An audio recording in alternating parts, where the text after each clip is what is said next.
KHSS sports academy 3ാം വാർഷികവും യാത്രയയപ്പ് സമ്മേളനവും school ഓഡിറ്റോറിയത്തിൽ നടന്നു. KP മോഹൻ MLA ഉദ്ഘാടനം ചെയ്തു. Koothuparamba higher secondary school sports അക്കാദമിയുടെ 3ാം വാർഷികവും വിരമിക്കുന്ന കായിക അധ്യാപിക KP ദീപ്തിക്കുള്ള യാത്രയയപ്പും സ്കൂൾ ഓഡിറ്റോറിയത്തിൽ നടന്നു. KP മോഹൻ MLA ഉദ്ഘാടനം ചെയ്തു. LPO സ്കൂളിലും ഒരു കളിസ്ഥലം 13 സ്കൂളിൽ ഇപ്പോഴായിരിക്കുകയാണ്. ലക്ഷ്യമിടുന്നത് ഈ 2 വർഷം കൊണ്ട് പാനൂർ ഉപജില്ലയിലെ മുഴുവൻ വിദ്യാലയങ്ങളിലും ഒരു കളിസ്ഥലം ഉണ്ടാക്കുക എന്നതാണ്. അപ്പോൾ അത് വലിയൊരു കാര്യമാണ്. കാരണം മറ്റ് ശീലങ്ങളിൽ നിന്ന്, ഇവിടെ സൂചിപ്പിച്ചതുപോലെ മറ്റ് ശീലങ്ങളിൽ നിന്ന് കുട്ടികളൊക്കെ തന്നെ അകന്നു നിൽക്കുക.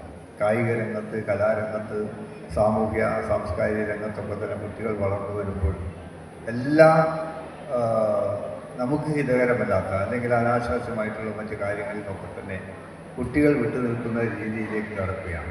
Municipal chairperson V. സുജാത അധ്യക്ഷത വഹിച്ചു. ഖോ ലോക ചാമ്പ്യൻ നിഖിൽ തിരുവനന്തപുരം മുഖ്യാതിഥിയായി. ചടങ്ങിൽ പരിശീലകരെ ആദരിച്ചു. ഖോഖോവിൽ നിസ്വാർത്ഥ സേവനം നൽകിയ സോണാൽ സംസ്ഥാനതലത്തിൽ മികവ് തെളിയിച്ച കുട്ടികളെ നിഖിൽ തിരുവനന്തപുരം അനുമോദിച്ചു. Manager Balan master, principal Jayadev, headmaster P. Vinod തുടങ്ങിയവർ സംസാരിച്ചു. News desk, Kannur vision.